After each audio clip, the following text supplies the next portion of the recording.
Assalamualaikum warahmatullahi wabarakatuh. Alhamdulillah para pemirsa dan juga para jamaah, kita masih bisa bergabung kembali dalam acara pengajian online Majelis Zikir Nur Faizah Surabaya. Kali ini adalah sesi tanya jawab tentang keutamaan 10 hari awal bulan Dzulhijjah. Barangkali ada yang mau bertanya, monggo. Yang mau bertanya? Ada?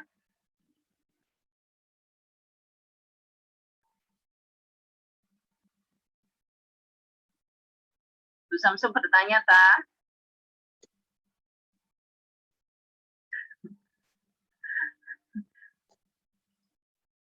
Monggo. Ya, Assalamualaikum warahmatullahi wabarakatuh. Waalaikumsalam warahmatullahi wabarakatuh.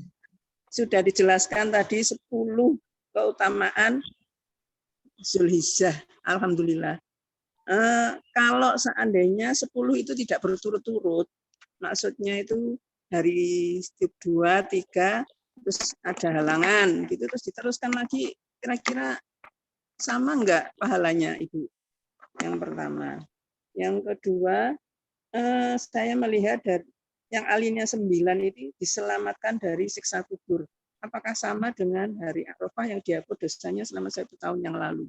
Matur suwun Nyai. Assalamualaikum warahmatullahi wabarakatuh. Waalaikumsalam warahmatullahi wabarakatuh. Yeah. Kalau tidak bisa setiap hari, ya dapat pahala sesuai dengan harinya dia puasa. Ya, kalau hari pertama puasa tadi diampuni dosanya. Terus kalau hari kedua tadi di apa namanya tadi itu Allah memberi pahala dia sama dengan pahala setahun dengan tidak mendurhakai Allah. Kalau hari ketiga puasa, ya berarti tidak mendapatkan pahala puasa hari ketiga. Puasa hari ketiga itu pahalanya dikabulkan semua doanya. Berarti tidak mendapatkan pahala itu. Nanti dilanjutkan hari kelima boleh. Hari kelima ditiadakan atau diselamatkan dari bahaya dan kefakiran. Terus hari keempat, lalu hari kelimanya nggak puasa. Hari kelimanya itu dijauhkan dari nifak dan dari siksa kubur. Nah kalau hari kelimanya nggak puasa, nggak dapat pahala itu. Tinggal melanjutkan sesuai dengan kemampuannya. Loh kalau nggak dapat pahala itu gimana? Misalnya tidak selamatkan dari siksa kubur itu gimana nanti kalau nggak sama di siksa kubur? Nanti ada amalan lain yang menjadikan dia selamat dari siksa kubur gitu. Kemudian yang diselamatkan dari siksa kubur tadi itu adalah puasa pada hari kelima. Kalau yang puasa di Arafah tadi itu dilebur dosa 1 tahun yang lalu dan 1 tahun yang akan datang. Itu 1 tahun siksa kuburnya. Nah kalau di luar lautan itu ada dosanya ya mungkin ada siksa kuburnya. Tapi kalau dia tiap hari sholatnya bagus 5 waktu jamaah, maka dengan sholat yang terus-menerus selama hidupnya itu lalu menyelamatkan dari siksa kubur mungkin. Jadi untuk yang pahala selamat dari siksa kubur itu puasa kelima. Sedangkan hari Arafah itu dilebur dosa setahun yang lalu dan akan datang. Gitu Bu Samsu. Matur suwun Ibu. Sami-sami. Wonten malih ya, ada lagi yang mau bertanya, monggo. Bu Nuri mau bertanya, monggo. Matur nuwun. Assalamualaikum warahmatullahi wabarakatuh. Waalaikumsalam warahmatullahi wabarakatuh. Dari seluruh penjelasan itu punya, Masya Allah, kalau kita bisa melakukan, mudah-mudahan ada kekuatan dari Allah bisa melakukan semua. Pertanyaan saya punya semua yang tadi kemungkinan apa yang atau mungkin apa ya kesannya yang akan didapatkan pada saat kita melakukan itu punya bagaimana caranya supaya yang kita lakukan itu benar-benar menjadikan terkabulnya atau didapatnya kita untuk dari puasa pertama sampai puasa yang ke-9 itu punya noto hatinya. Nah itu intinya noto hati untuk menjalankan itu menjadi benar-benar bersih suci gitu loh punya, ada kepasrahan tuh pripun punya, bekal apa yang harus saya siapkan. Matur nuwun. Assalamualaikum warahmatullahi wabarakatuh. Waalaikumsalam. Bagus pertanyaannya. Wa ma umiru illa liya'budullaha mukhlishina lahuddin. Allah tidak memerintah pada kita kecuali ibadah dengan ikhlas, melaksanakan asal agama dengan ikhlas. Kalau nggak ikhlas kan nggak bisa. Nah, Bu Nir tanya bagaimana caranya mengamalkan ibadah 1 sampai 10 Dzulhijjah tadi dengan hati yang ikhlas, dengan hati yang baik supaya mendapatkan pahala-pahala itu. Tidak ada deal duniawi. Enggak ada deal duniawi. Aku puasa supaya ini yang duniawi, tidak. Hanya untuk Allah dan akhirat saja. Misalnya pada hari yang pertama puasa, maka diampuni dosanya. Ya, pengen diampuni dosanya saja kepada Allah, untuk akhirat. Yang kedua misalnya diberi pahala seperti pahala 1 tahun, ya sudah karena Allah saja. Saya puasa karena Allah, diberi pahala itu alhamdulillah. Kemudian yang ketiga dikabulkan doanya, lalu pada hari itu dia berdoa banyak. Tapi doanya semua adalah untuk kebaikan dunia, untuk kebaikan dunia dan akhirat. Untuk Allah dan Rasulnya. Misalnya minta kaya, ya Allah, saya pengen bikin rumah tafid. Nah, kan dunia tapi untuk akhirat. Ya Allah, minta kaya, ya Allah, saya pengen menghajikan saudara-saudara saya belum haji. Nah, itu bukan dunia, itu permohonan dikabulkan. Jadi, apapun yang kita lakukan untuk Allah dan akhirat, maka itu benar-benar orang ikhlas karena Allah. Bukan karena dunia, aku supaya punya rumah baru, anakku belikan rumah semua, bukan. Itu masalah kecil. Allah pasti sudah nanggung itu. Kemudian yang puasa pada hari keempat tadi ditiadakan, dijauhkan dari semua bahaya, semua kefakiran, ya karena Allah saja. Kalau tidak ada bahaya, nggak ada fakiran, maka waktuku, kesehatanku, hartaku hanya aku gunakan untuk karena cinta Allah dan akhirat saja. Itu insya Allah. Kalau hati kita hanya karena Allah dan karena akhirat, maka pasti itu ikhlas. Yang menjadikan kita ikhlas itu gara-gara godaan nafsu, godaan dunia. Iya, supaya terkenal, supaya dipilih, supaya mendapatkan ini lalu dihormati orang, supaya tidak dikucilkan, supaya dianggap, itu semua untuk duniawi. Itu yang menjadikan rusak apa? Rusak pahala ibadahnya. Bukan karena Allah dan bukan karena akhirat. Nah, itu maka hati kita apapun kegiatannya, hati kita bunyi ini untuk Allah, untuk akhirat. Mana untuk Allah mau pengen kaya tanda aku kaya, aku akan wakaf musola misalnya, aku akan beli tanah, aku serahkan ke masjid untuk bikin TPQ misalnya. Itu adalah kekayaan untuk Allah. Itu adalah ikhlas karena Allah. Termasuk ibadah tanggal 1 sampai tanggal 10 Dzulhijjah yang begitu bagus pahalanya tadi. Kita lakukan hanya karena Allah saja dan supaya diberi karena Allah dan akhirat, itulah bahagia di dunia dan akhirat. Kalau akhirat bahagia, pasti dunia juga bahagia.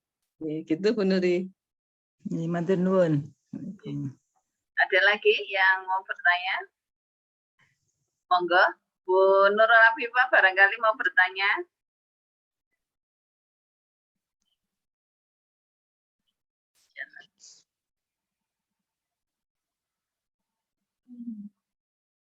Oh, nggih, monggo Bu Nuri nggih. Punyai niatnya dari hari pertama sampai hari ke segitu dengan kita tahu apa amalan apa pahala-pahala yang akan didapat itu niatnya sama atau ada beda Bunyai. Kemudian satu lagi Bunyai, untuk Allah dan akhirat itu katakanlah kita sahur ya Bunyai, terus kemudian untuk menguatkan dengan keikhlasan yang itu tuh apakah harus istighfar atau ya Allah ini untuk Allah apa begitu apa zikir yang harus kami lakukan Bunyai. Ngapunten. Sayang kalau terlewatkan dengan rusak hati dan tujuan untuk melakukan itu. Matur nuwun Bunyai. Bagus. Pada waktu sahur itu waktu mustajabah. pasti itu seperti malam akhir. Kalau kita berdoa dikabulkan, kalau kita taubat diterima, kalau kita mohon ampun diampuni, ya. Kalau kita ibadah lipat gandakan. Ketika sahur itu bagaimana niat kita? Niatnya lillahi ta'ala saja. Jadi saya puasa besok hari 3 karena Allah, itu saja. Bukan karena dapat pahala ini betul. Karena Allah saja. Otomatis Allah nanti yang ngasih pahalanya. Jadi nawaitu shauma ghadin sunnatan lillahi ta'ala, gitu aja. Ini saya niat puasa besok sunnah karena Allah, lillahi ta'ala. Bukan karena yang lain. Lalu bagaimana supaya hati kita bersih? Apa kita banyak zikir? Zikir seperti malam akhir itu, masya Allah, disaksikan Allah. Ya. Quran fajarkan masyhuda, bacaan Quran pada waktu fajar, pada waktu seperti malam akhir itu masyhudan, disaksikan Allah. Maksudnya apa? Pahalanya sangat banyak. Berarti bukan hanya Al-Quran saja, tapi sholat, zikir, doa, kemudian apalagi baca Quran, sahur, ya itu semua adalah perbuatan-perbuatan yang menjadikan Allah menolong hati kita bisa ikhlas, termasuk sahur, karena supaya dapat pahala ini karena Allah saja. Nanti otomatis Allah yang memberi. Jadi deal kita karena Allah, bukan deal kita karena balasannya apa. Itu kita serahkan pada Allah. Meskipun kita tahu pahalanya ini tinggi, Allah ini karena Allah, Allah nanti yang memberi pahala itu. Itu benar.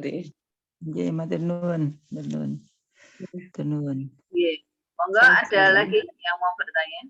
Ya, sambil nunggu mungkin punya saya yang bertanya. Punya yang saya tanyakan ada 4 bulan haram yang tadi sudah disampaikan oleh Bunyai.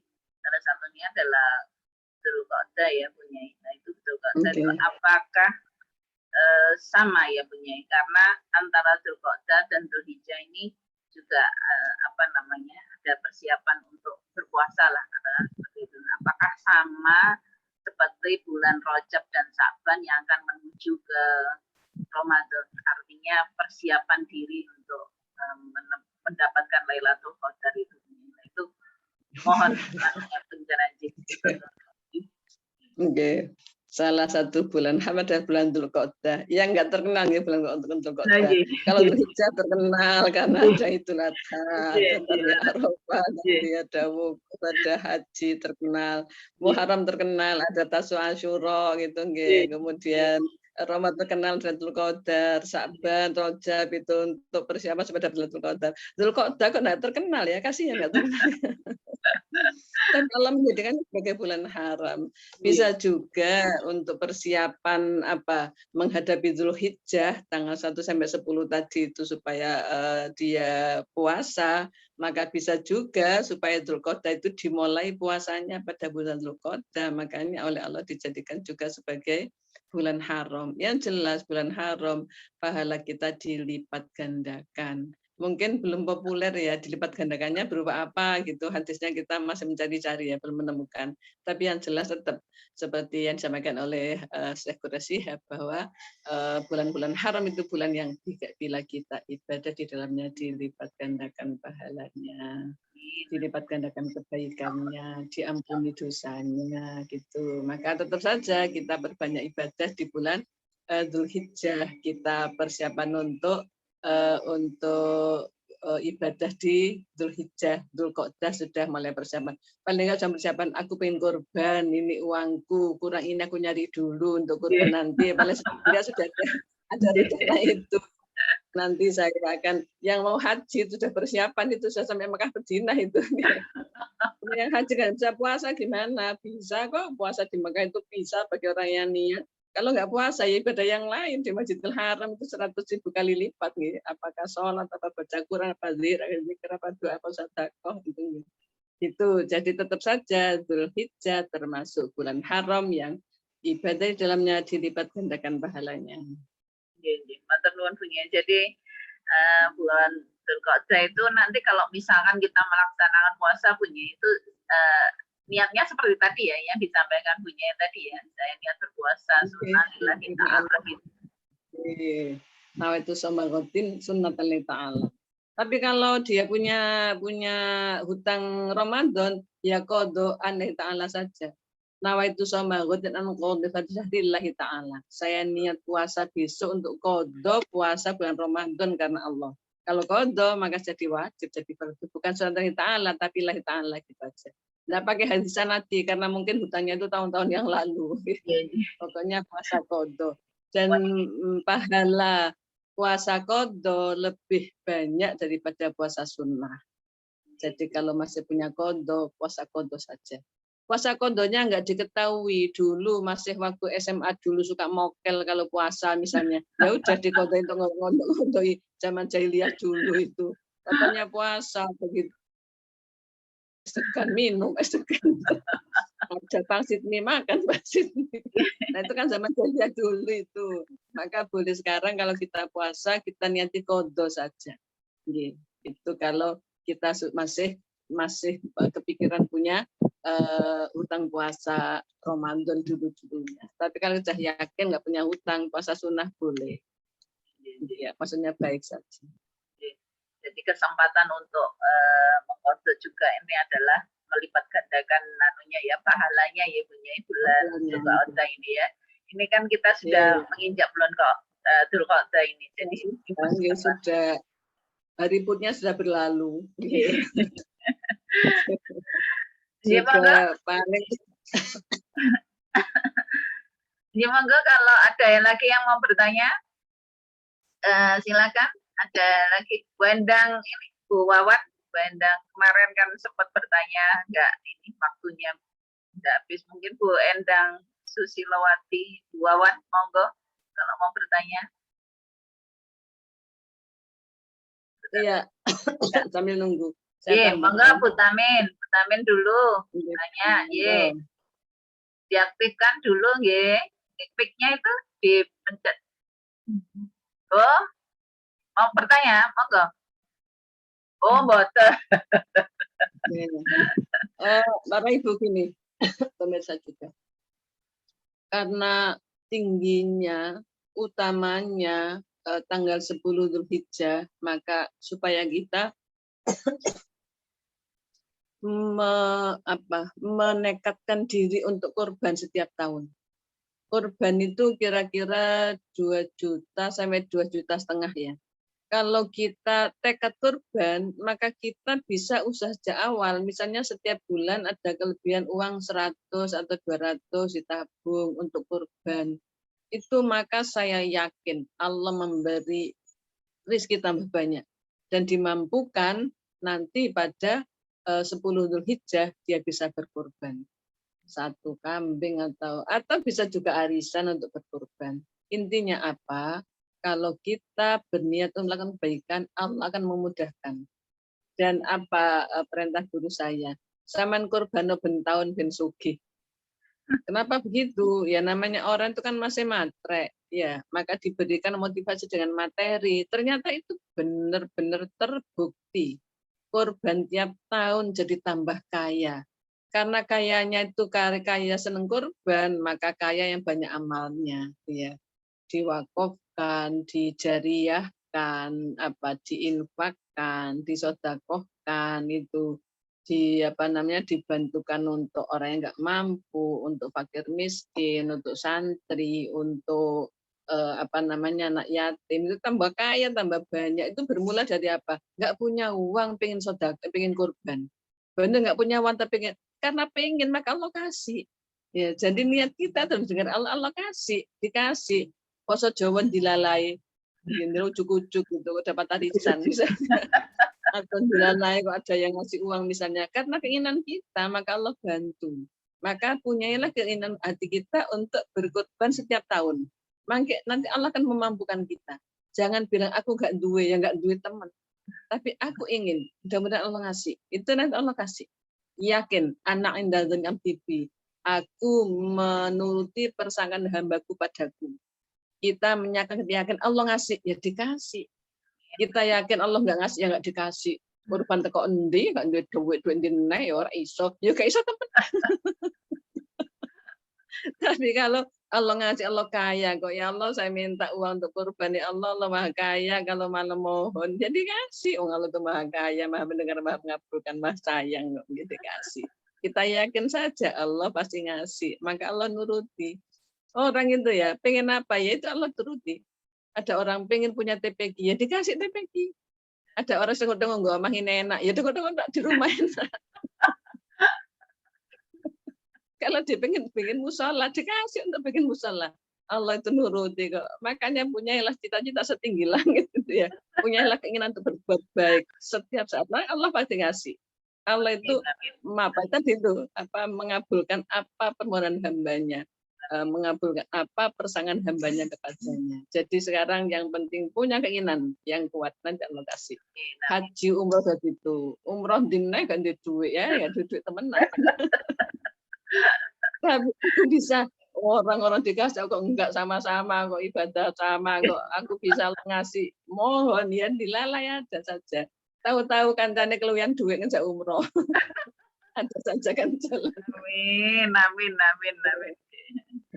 Ya punya kebaikan itu kan artinya tambah kaya itu kan bukan berarti hanya finansial ya punya, tetapi secara lahir batin secara batiniah itu kan juga termasuk kaya ya punya. Jadi ketenangan, kebahagiaan, ketentraman ya punya. Terus ngaten ya nama rahmah, semangat untuk ibadah, taufik itu adalah keinginan hati untuk beribadah. Itu juga rizki.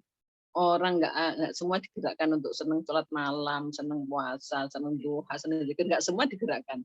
Orang digerakkan seperti itu, itu rezeki sebanyak-banyaknya itu. Surat rezekinya itu lebih baik daripada bumi sedunia dengan emas apa itu surga. Insyaallah amin ya rabbal alamin. Ya Bu, ada lagi yang mau bertanya? Monggo. Bu Nurul Afifah mau bertanya? Monggo diaktifkan kalau mau bertanya, masih ada waktu. Yeah. Mungkin di jalan mungkin beliaunya. Itu kalau hari Kamis itu kemana-mana. Alhamdulillah. Kalau tidak ada, mungkin sudah ibu-ibu sudah luar biasa, sudah memahami karena juga aktif di dalam majelis zikir yang sudah setiap saat juga ibadah-ibadah ini juga disampaikan. Monggo Bu Nurul Afifah mau bertanya? Monggo. Ya diaktifkan Bu Nurul Afifah. Di jalan ya Bu nggih. Nggih Ibu. Menemani. Ibu. Nanti kurang jelas kalau itu. Salam semua, assalamualaikum. Waalaikumsalam warahmatullahi wabarakatuh. Di Sampun, kalau tidak ada, saya akhiri dulu acara pengajian hari ini. Alhamdulillah kita bertambah ilmu, mudah-mudahan la haula wala quwata illa billahil aliyil azim. Kita diberikan kekuatan oleh Allah lahir dan batin untuk bisa melaksanakan ibadah-ibadah di bulan Dzulhijjah, yaitu secara puasa, kemudian juga bisa berkorban yang insya Allah pahalanya akan dilipatkan oleh Allah di bulan-bulan Dzulhijjah ini. Nah, kita awali mungkin dari bulan Dzulqa'dah yang juga merupakan salah satu bulan haram yang dimulakan oleh Allah Subhanahu wa taala. Atau nuwun Bunyai atas maitu hasanah pada hari ini.